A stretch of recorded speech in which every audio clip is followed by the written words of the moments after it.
você pegar um pouco essa imagem aí. Isso deu um trabalho para montar isso, irmãos. Deu para pegar um pouquinho? É porque daqui a pouco nós vamos voltar e vai facilitar ainda mais a memorização e o entendimento. Pode passar. Eu quero, meus irmãos, mostrar para vocês duas histórias, que essas duas histórias, elas vão exemplificar milhares e milhares de histórias. Primeiro eu quero mostrar aquele lá, ó. Olha lá, Idi Amin Dada, é um ditador da Uganda. Ele governou lá entre 1971 e 79, seu governo foi brutal. Idi Amin formou um grupo de oponentes reais, formou um grupo de conselheiros que agia como uma milícia, eliminando oponentes reais e imaginários do ditador. Estima-se que cerca de 300 mil pessoas tenham sido assassinadas por ordem dele. O ex-ditador vivia exilado na Arábia Saudita. Depois ele foi exilado, ele fugiu do país há mais de 2 décadas. Depois de ele ter matado esse monte de gente, aproximadamente 300 mil pessoas, ele fugiu do país. Houve uma pressão sobre ele, ele acabou deixando o país e foi morar na Arábia Saudita. Lá ele viveu por mais ou menos 2 décadas. Quando é que está 2 décadas, meus irmãos? 20 anos. Quando seu estado de saúde revelou-se muito grave, uma de suas 4 mulheres pediu que pudesse voltar à Uganda para morrer, mas o atual governo negou o pedido, dizendo que se retornasse ao país seria julgado por suas atrocidades. Eu estou te mostrando essa história, e vou mostrar outra aqui, para você saber que esses 2 homens mataram muita gente, e eles não tiveram uma justiça sobre a vida deles. Não houve justiça sobre a vida deles. Olha lá, mais de 300 mil pessoas. Mais de 300 mil pessoas. Olha lá, tá vendo? Olha lá. Cerca de 300 mil pessoas tenham sido assassinadas por ordem dele. Eu não coloquei a fonte aqui para não complicar mais, mas é só você pesquisar na internet que você vai achar isso aí. Joseph Stalin tomou frente no comando da União Soviética em 1924, onde permaneceu até o ano de 1953. Seu objetivo era promover o desenvolvimento do poder industrial do país e transformando em uma potência imperialista militar que pudesse superar os Estados Unidos. Ao mesmo tempo, colocava em prática um regime totalitário que ficou conhecido como stalinista. Milhões de pessoas foram presas, torturadas e mortas como parte dos planos do ditador. Esse outro aqui, ele morreu também por enfermidade.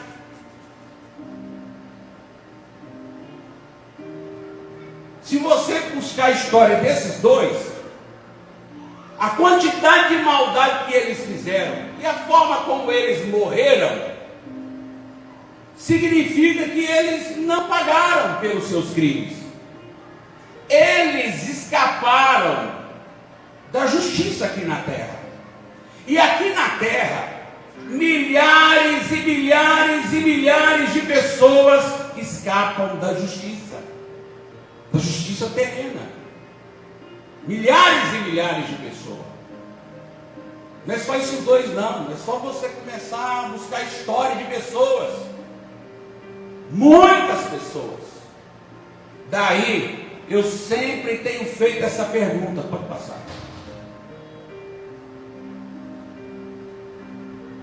Antes das 4 palavras, respondam. Quando haverá justiça plena na terra, meus irmãos? Quando haverá justiça plena na terra? Responda para mim, por favor. Eu quero que você medite nessa pergunta. Quando haverá justiça plena na terra? Acabei de mostrar para vocês ali dois personagens que escaparam da justiça aqui na terra. Se eu fosse mostrar histórias de pessoas aqui, eu ia passar o culto todo falando só de histórias de gente que fizeram atrocidades e escaparam, não pagaram pelos seus crimes. E aí você pode perguntar: pastor, o que eu tenho a ver com isso? O que eu tenho a ver com isso? O que Deus tem a ver com isso? O que isso vai acrescentar na minha vida eu saber dessas coisas? Vai acrescentar muita coisa. Muita coisa. Primeiro, que você está refletindo aí que, humanamente falando, justiça plena na terra nunca terá. Terá justiça parcial. Mas a justiça plena em toda a terra, humanamente falando, não vai ter. Por isso que nós estamos num mundo injusto, cheio de injustiças. Nós estamos vivendo em um mundo cheio de injustiças. Daí eu pergunto para você, meu irmão e minha irmã: se não tem justiça aqui na terra de forma plena, de forma total, de forma completa,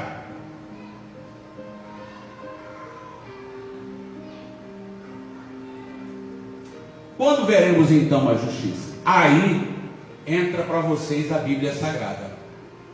A Bíblia Sagrada, ela nos mostra a justiça divina que vai acontecer sobre os injustos. E aí, meus irmãos, vai entrar aquelas palavras lá, que agora eu vou entrar nelas, as primeiras palavras. Vamos lá? Quem memorizou as palavras? Como são as palavras? Qual é a primeira palavra? Seol. Qual é a segunda palavra? Hades. Qual é a terceira palavra? Tártaro. Qual é a última palavra? Geena. Pode passar. Ora, havia um homem rico e vestia-se de púrpura e de linho finíssimo e vivia todos os dias regalado esplendidamente. Havia também um certo mendigo chamado Lázaro, que jazia cheio de chagas à porta daquele, e desejava se alimentar das migalhas que caíam da mesa do rico. E os próprios cães vinham lamber-lhe as chagas. E aconteceu que o mendigo morreu e foi levado pelos anjos para o seio de... E morreu também o rico, foi sepultado. E no inferno ergueu seus olhos, estando em tormentos, e viu ao longe Abraão e Lázaro no seu seio. E clamando diz: Pai Abraão, tem misericórdia de mim, e manda Lázaro que molhe na água a ponta do seu dedo, e me refresque a língua, porque estou atormentado nesta chama. Disse, porém, Abraão: Filho, lembra-te de que recebeste os teus bens em tua vida, e Lázaro somente males, e agora este é consolado, e tu é atormentado. E além disso está posto um grande abismo entre nós e vós, de sorte que os que quisessem passar daqui para vós não poderiam, nem tampouco os de lá passar para cá. E disse ele: Rogo-te, pois, ó Pai, que mandes a casa de meu pai, pois tenho 5 irmãos, para que lhes dê testemunho, a fim de que não venham também para este lugar de tormento. Disse-lhe Abraão: Tem Moisés e os profetas, ouçam-nos. Essa é a famosa história do rico Lázaro. Esse texto aqui é um dos textos que faz uma grande divisão no meio do povo de Deus em geral, porque alguns acham que é somente uma ficção isso aí. E outros, como eu, acreditam plenamente que o Senhor Jesus, Ele estava revelando, meus irmãos, um fato do mundo espiritual. Um fato que aconteceu no mundo espiritual. O Senhor Jesus, Ele estava mostrando aí o local dos mortos. Ele estava mostrando aí para onde vai os mortos. Ele estava mostrando aí aquilo que nós chamamos aqui na nossa igreja, não somente nós, a imortalidade da alma. Repita comigo, imortalidade da alma. Agora fala comigo assim, imortalidade da alma. Não no contexto espírita, mas no contexto bíblico.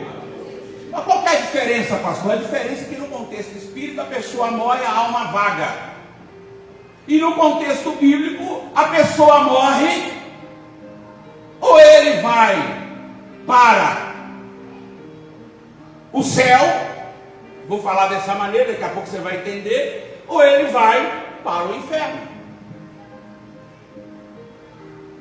Então esse negócio de que a pessoa desencarna e ele fica no plano espiritual, e ele volta, e ele fala com o médium, e ele se manifesta, e o médium vai lá e transmite o recado. Isso não tem nada a ver com revelação bíblica. Quem está entendendo até aí, diga amém, meus irmãos. Pode passar. Então agora nós vamos entender lá as 4 palavras dos originais: Sheol, Hades, Tártaro e Gehenna. Olha aqui desse lado aqui, ó. Aqui, ó. Tá vendo aqui? Sheol é em hebraico. E em grego, Hades. Olha o quadradinho aqui, ó. Tá vendo aqui o quadradinho? As duas palavras se referem à mesma coisa. Ao mundo dos mortos.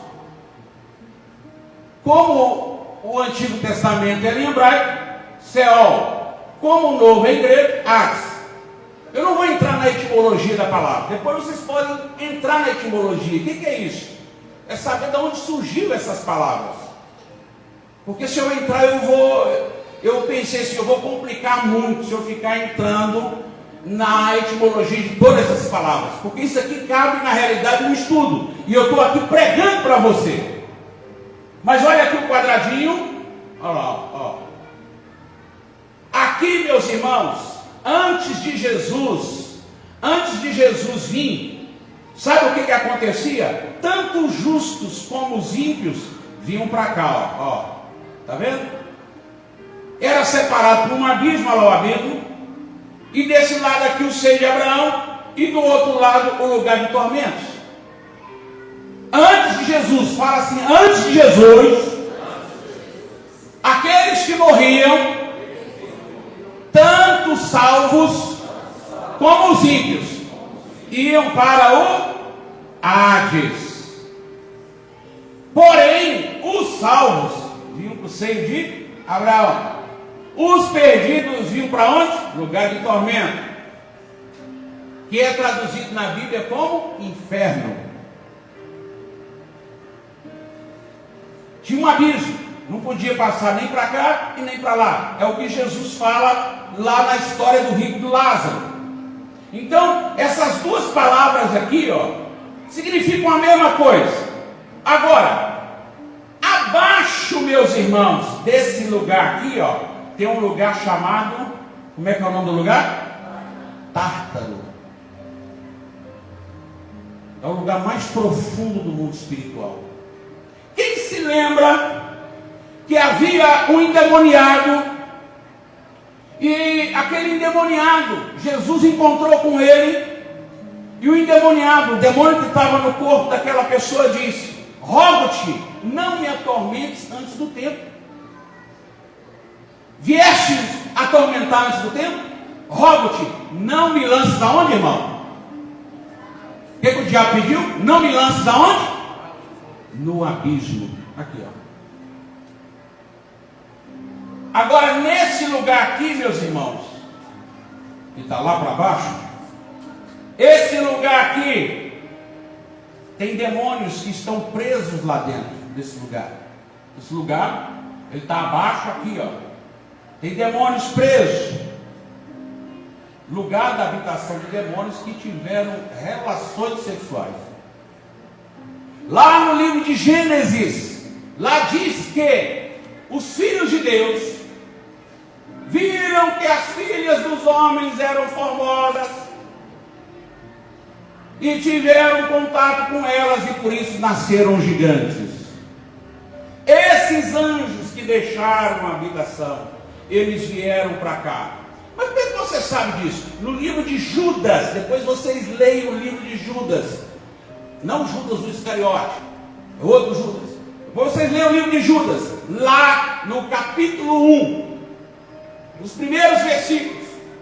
Você vai ver lá, você vai pesquisar numa tradução, depois você vai pesquisar em outra tradução, e depois você vai pesquisar em outra tradução. Tem várias versões. E você vai chegar a essa conclusão. Qual a conclusão? Esses demônios que deixaram a sua habitação vieram para cá. Estão presos lá desde aquele tempo. Aqui, ó. Estão lá, presos, acorrentados, furiosos lá nesse lugar. Abaixo desse lugar aqui. Lembrando a vocês que estão aqui, meus irmãos, olha para lá, olha ali, ó, tá vendo aqui, ó, tá vendo aqui? Olha para você ver, olha lá, paraíso após a morte de Jesus veio para onde, meus irmãos? Quando o Senhor Jesus morre, conforme está escrito em Efésios, ele desce às regiões mais baixas da terra, ele pega cativo o cativeiro, e ele sobe. O apóstolo São Paulo, ele foi arrebatado até o terceiro céu, no paraíso. E lá ele viu coisas tremendas, conforme está no livro 2 Coríntios. Então, o seio de Abraão, que era aqui antes de Jesus, depois de Jesus, foi para onde? Ah lá, foi lá para o terceiro céu. Então, os salvos, depois de Jesus, não desce mais, sobe, vai lá para o paraíso. Quem está compreendendo? Vocês estão entendendo, meus irmãos? Vão lá para o paraíso. Não deixe mais para cá. Vai para lá. Ó. Estão todos lá. Todos os salvos. Todos aqueles que morreram em Jesus Cristo. Entendo que é morrer em Jesus Cristo, meus irmãos. Se eu perguntar para você, você está em Jesus, não precisa responder. É só você responder para você mesmo. Cada um responda para si. Estamos em Jesus? Se você morrer hoje, morrer aqui agora, exatamente aqui agora, nesse culto, a tua alma sairá do teu corpo, irá para esse lugar lá.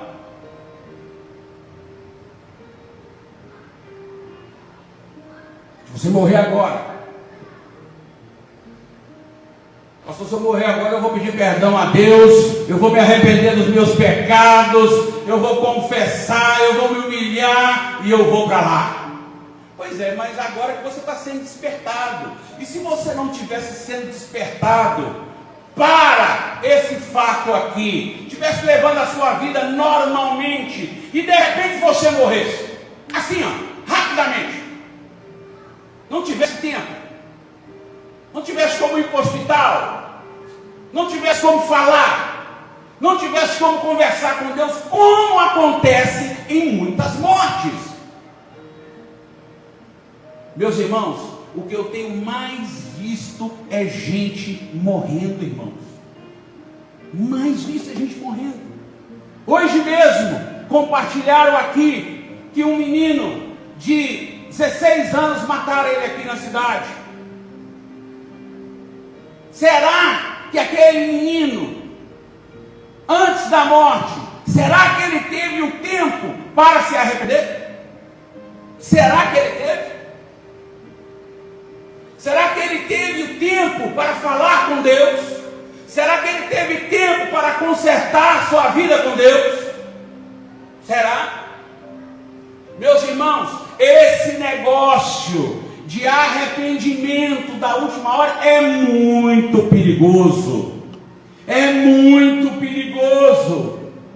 Esse negócio, meus irmãos, de nós abusarmos da graça de Deus é muito perigoso. Muito perigoso. Judas Iscariotes, meus irmãos, foi apóstolo de Jesus Cristo, andou com Jesus Cristo, expulsou o demônio, curou, libertou, revelou, fez isso, fez aquilo outro, e está perdido. Ele está condenado.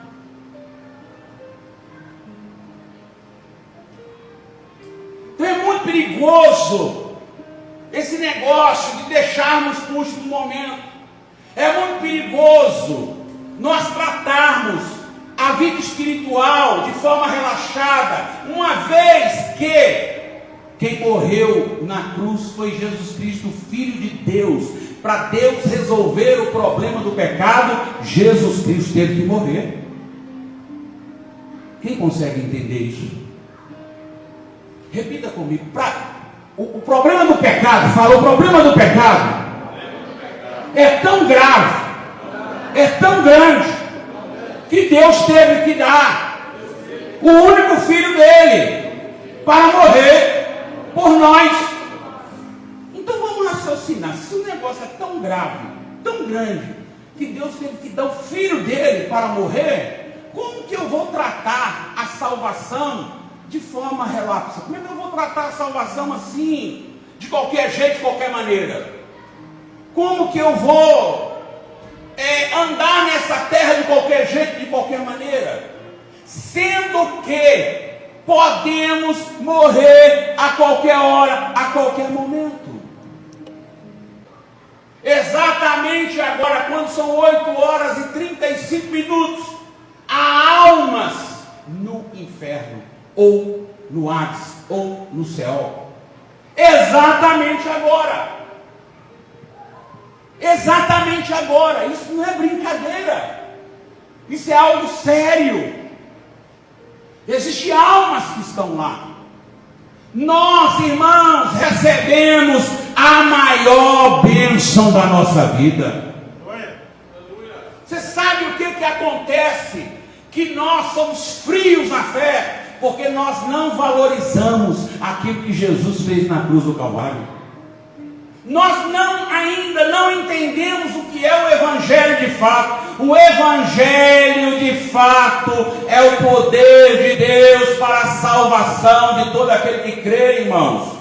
Irmão, cura, milagre, revelação, libertação, solução do problema, profecia, essas campanhas, esses cultos, é para pescar os peixes, para que eles venham para a salvação. Glória a Deus, aleluia. O Evangelho de Jesus é salvação. Jesus morreu na cruz, salvação. Não tem outro objetivo. Quando Jesus curava, quando Jesus libertava, quando ele fazia o que ele fazia para que as pessoas acreditassem na palavra dele. E ao acreditar na palavra, arrependessem e se tornassem seguidores dele, para serem salvos. Só isso. Não era simplesmente só para aliviar do sofrimento. É para escapar disso aqui, ó. É para escapar, porque isso aqui é só o começo da história. É só o começo da história. Sabe por quê? Porque essas pessoas que estão aqui, eles vão ser ressuscitados conforme a Bíblia Sagrada. Eles vão sair daqui, ó, e vão vir aqui para o juízo final. Aqui no juízo final, eles vão saber. Eis que o mar, a morte e o Hades entregaram os mortos que neles havia.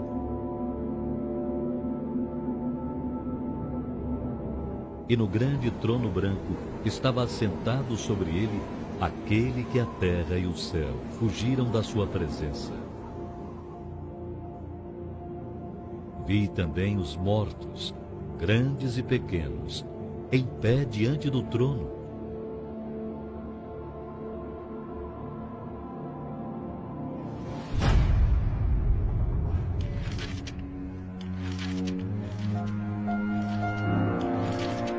e alguns livros foram abertos. Então abriu-se um outro livro, o livro da vida, e todo aquele que tinha seu nome escrito ali estava salvo.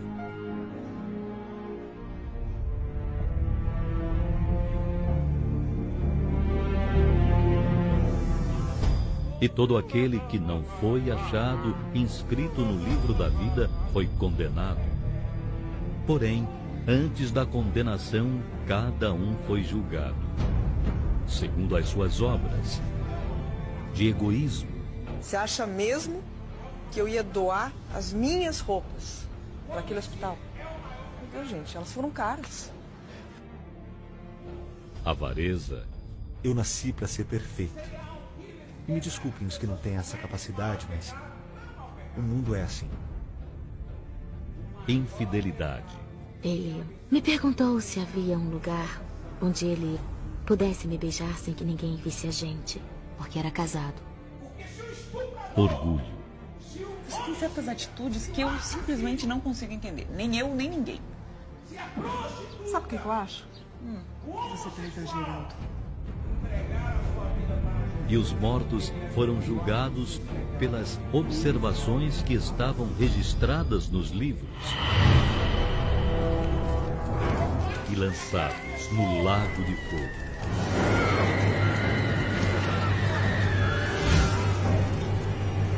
O diabo que os enganava foi lançado no lago de fogo e enxofre, onde está a besta e o falso profeta.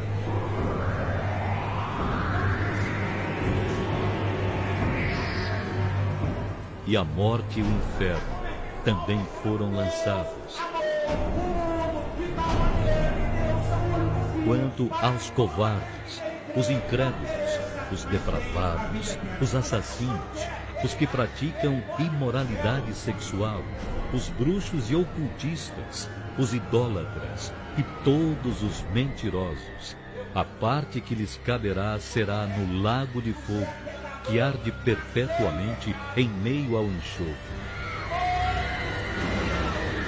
Esta é a segunda morte. O crente que nasceu, foi consagrado na igreja, apresentado no altar, ele vai precisar de fazer confissão em Jesus em algum momento da sua vida para ele ser salvo. Só no período da infância, da inocência, é que ele estará salvo.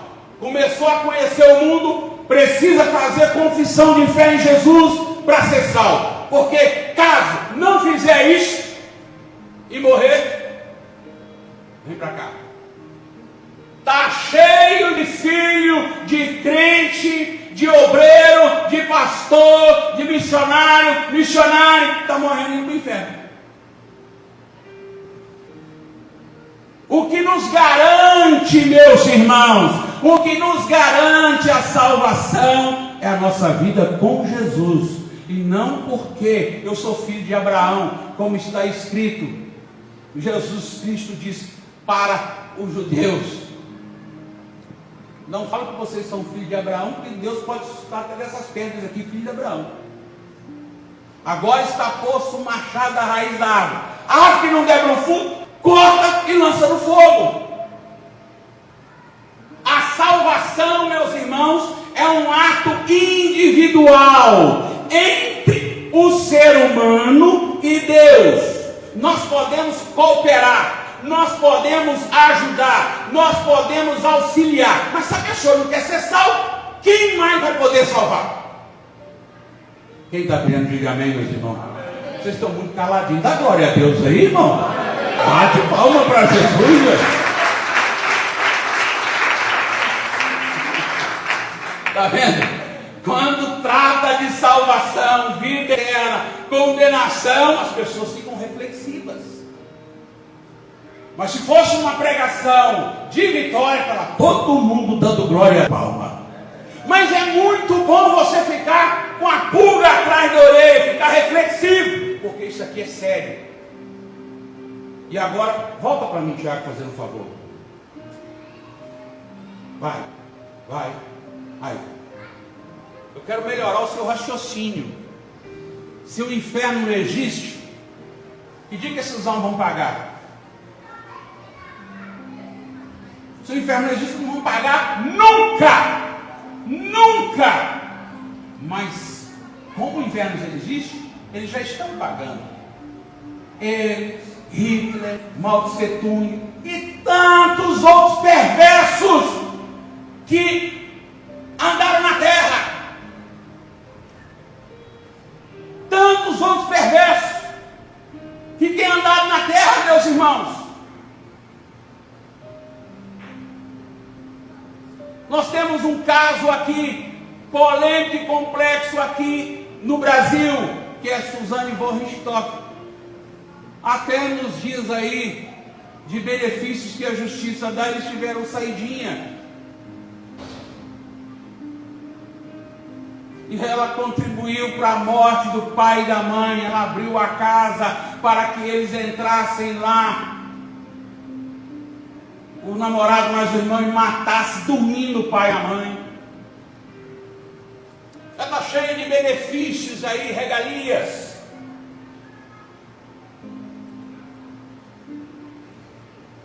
Quando os injustos vão pagar? Quando, meus irmãos? Quando os injustos vão pagar? Os injustos vão pagar. Volta lá. Volta lá. Olha aí, ó. Pode ir. Pode ir, pode ir. Aí, os injustos vão pagar aí, ó. Aqui é a justiça. Quando falarem assim para você, não, esse negócio de inferno, eu não acredito não, esse negócio de inferno é aqui na terra. Aí você faz aquela pergunta que eu já postei ali: quando haverá justiça plena na terra? Quando? Eu faço isso já debati com vários ateus, faço essa pergunta, não respondem, enrolam, não respondem. Porque se eu nego Deus, eu nego a Bíblia. Negando a Bíblia, eu nego a condenação eterna. Negando tudo isso, meus irmãos, eles não conseguem me responder como um deles tentou me responder. Os homens vão fazer justiça. Aí eu perguntei: por que não fizeram justiça no caso do fulano, do Beltrano, do Ciclano? Por que essas pessoas morreram impunes? Idi Amin Dada matou aproximadamente 300 mil pessoas, fugiu rico para a Arábia, ficou 20 anos vivendo, comendo e vivendo bem bom, com 4 mulheres, 4 esposas. Morreu de enfermidade, como muitas pessoas morrem de doença. Ele morreu.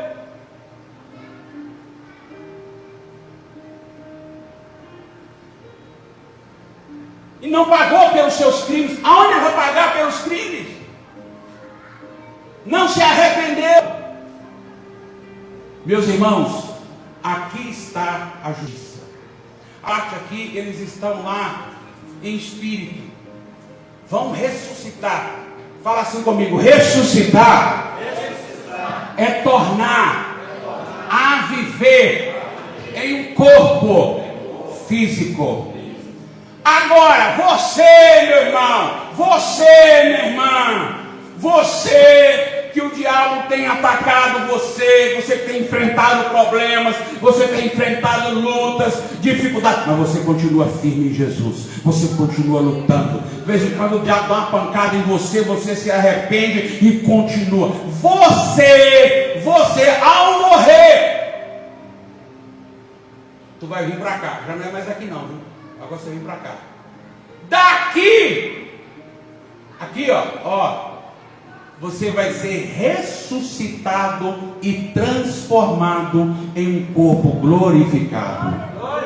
Fala comigo: ressuscitado e transformado em um corpo glorificado. Cadê o glória a Deus? Cadê o glória a Deus?